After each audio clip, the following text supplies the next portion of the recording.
Welcome on SIAL TV. Good morning. I'm very thrilled to be with you. I'm Jeanne Baron, and we will be together until the end of the SIAL Paris. But did you know that the SIAL is not only in Paris? Yes, all over the world, you can find it. Today, to talk about it and to talk about what we will be eating somewhere else, two amazing women. Pinar, thank you so much. You are from Animateur. Thank you so much for being with us today. And Jeanne, you are from the SIAL Philippines, from Manilla. So we're going to be talking about it. But starting with you, Pinar, you represent Animateur. So how is it to be working with Animateur everywhere in the world, and in particular here in the Philippines? That we'll be talking about it. So tell me about it. How is it in the Philippines? How's the markets? Okay. So we at Animateur mainly track retail sales of packaged foods, so processed foods. And in the Philippines, the processed food market is performing really well.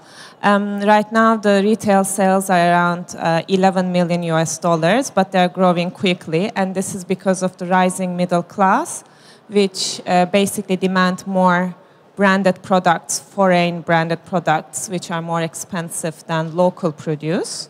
Really? How? How come branded products are more expensive than local products? Because here in Europe, for instance, this is the opposite. When you eat local, it is actually, you spend more money if you want to eat well. So that's quite the opposite in the Philippines.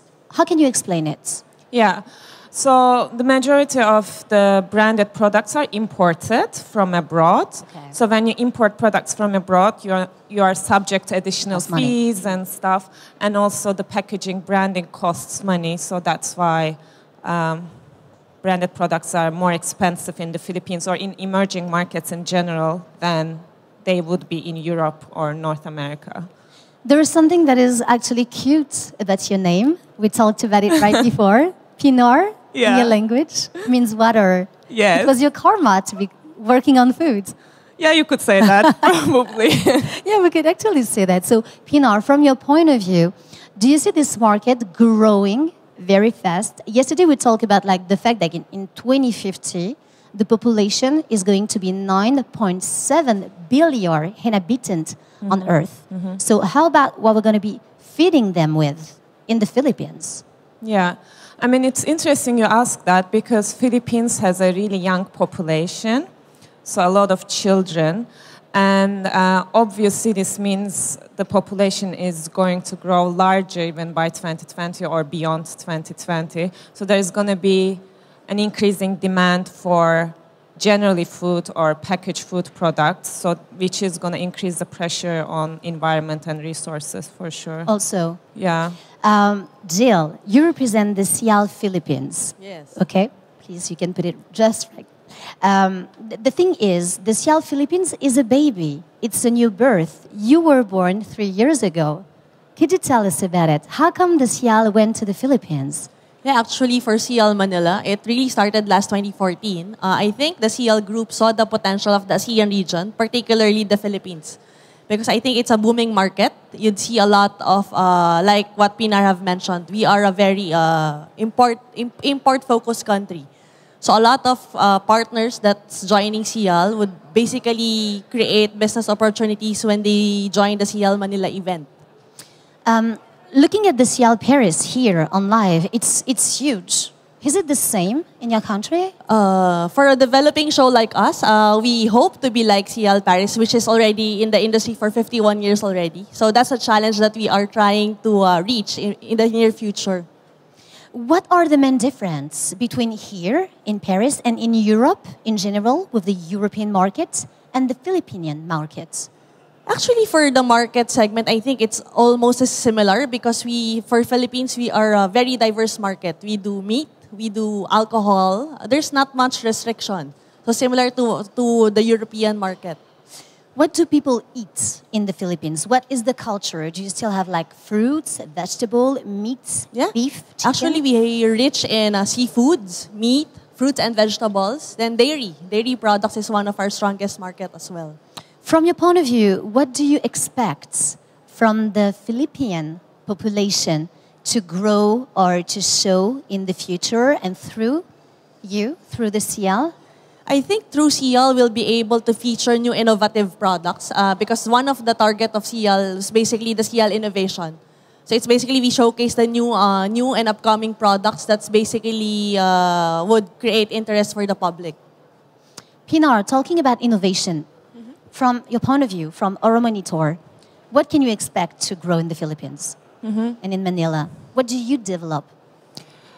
So there are a number of different products we expect which are going to grow in the future. So dairy, as you mentioned, is one of the most dynamic categories. So drinking milk products, for example, soy milk, like shelf-stable milk is a sort of very dynamic category.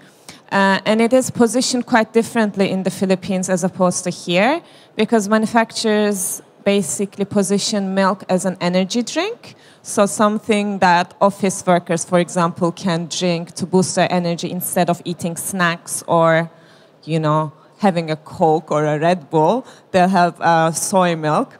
And we see shelf-stable milk growing faster than fresh milk because of the portability, ease of use, longer shelf life. And then on the other hand, we also expect savory snacks like chips, nuts, popcorn, that sort of stuff grow really fast because, snacking is a big trend globally. And the Philippines obviously benefits from that trend as well. But what is interesting is within snacks, we see the inclusion of more healthier ingredients like super fruits or vitamins, different minerals, lower fat content. So instead of frying the chips, you would dry the vegetables and conserve it that way. So that trend is going to manifest itself more in the future.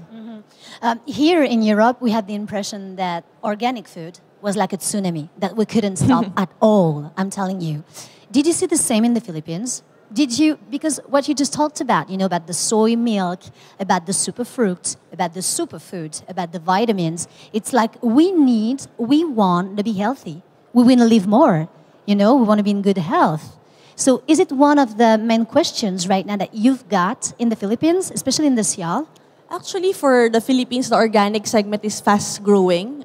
Since, as Pinar have mentioned, imported goods are more expensive than the local produce.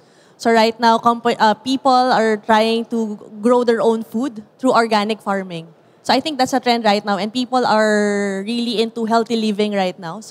And in the SIAL, how do you work in that direction? Actually, we have companies featuring organic products, especially the ones in the domestic group. We've in partnership with the Ministry of Agriculture, so they're featuring organic producers in the show. Okay, well, thank you so much, Pinar. You are very I welcome. remind that you are from Euromonitor. Thank you so much, Jill. You are from the SIAL Philippines. We wish you a very amazing SIAL. We are going to follow you. And please keep in touch with us. Thank you so much for watching. And we'll be together in 5 minutes with Pinar. We'll be talking about Jakarta. Stay tuned.